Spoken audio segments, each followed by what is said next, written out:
ناظرین کرام، رسول اکرم صلی اللہ علیہ وسلم کی پوری زندگی سراسر رحمت اور شفقت سے بھری ہوئی تھی۔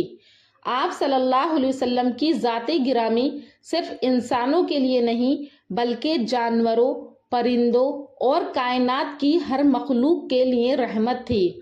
اللہ تعالیٰ نے قرآن کریم میں ارشاد فرمایا ہے کہ وَمَا أَرْسَلْنَاكَ إِلَّا رَحْمَةً لِّلْعَالَمِينَ، سورہ انبیاء آیت نمبر 107۔ اس کا ترجمہ یہ ہے کہ ہم نے آپ کو تمام جہانوں کے لیے سراسر رحمت بنا کر بھیجا ہے۔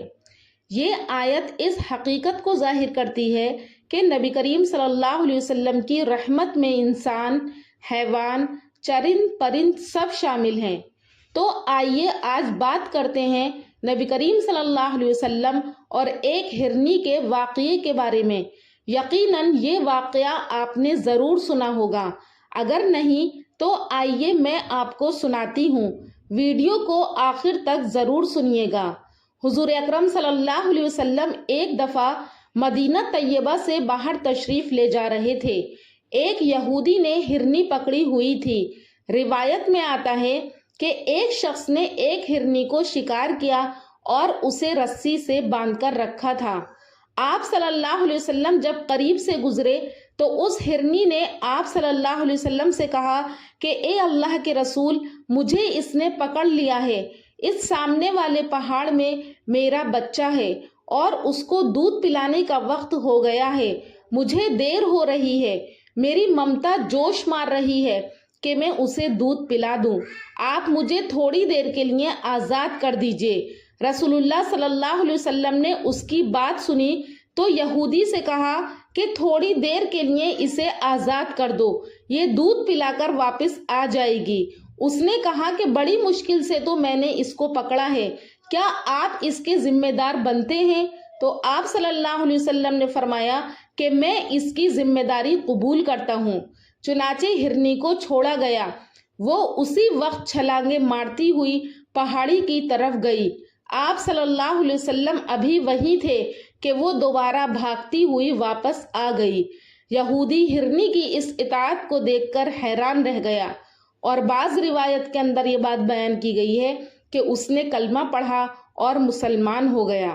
یہ واقعہ خطبات فقیر حضرت مولانا پیر ذوالفقار احمد نقشبندی کی کتاب میں موجود ہے، اور یہ واقعہ اسی طرح دوسری روایات میں بھی ہے، اور وہاں یہ بیان کیا گیا ہے کہ یہودی کے بجائے ایک دیہاتی، اور دوسری روایت میں کچھ لوگوں کا ذکر ہے جنہوں نے اس ہرنی کو باندھ رکھا تھا۔ اسی طرح ہرنی کے مالک کے ایمان لانے کا ذکر ان کتابوں میں موجود نہیں ہے، بلکہ اتنی بات مذکور ہے کہ جب وہ ہرنی واپس آئی تو حضور صلی اللہ علیہ وسلم نے اس کے مالک سے فرمایا کہ تم مجھے یہ بیچو گے؟ تو اس نے عرض کیا کہ اے اللہ کے رسول، یہ آپ کے لیے ہدیہ ہے۔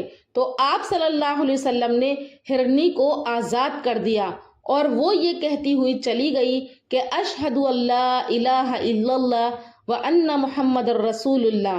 اس ہرنی کے بارے میں بیان کیا گیا ہے کہ یہ ہرنی دوڑتی جاتی اور پیچھے مڑ کر حضور صلی اللہ علیہ وسلم کو دیکھتی جاتی تھی۔ محترم ناظرین، یہ واقعہ مختلف کتب سیر یعنی سیرت کی کتابوں اور حکایات میں موجود ہے۔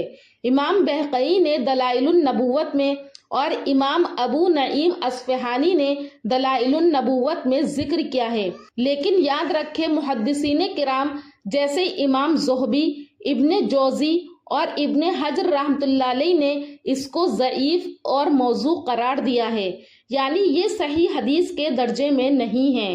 اس واقعے کو بیان کرنے کا سب سے بڑا مقصد یہ ہے کہ نبی اکرم صلی اللہ علیہ وسلم جانوروں پر بھی رحم کرتے تھے۔ آج ہم اپنے حال کو دیکھیں۔ آپ صلی اللہ علیہ وسلم نے ایک بے زبان ہرنی کی فریاد کو سنا اور اس پر اعتماد فرمایا۔ یہ ہمیں یہ سکھاتا ہے کہ ہم بھی اللہ کی مخلوق پر رحم کریں، جانوروں پر ظلم نہ کریں۔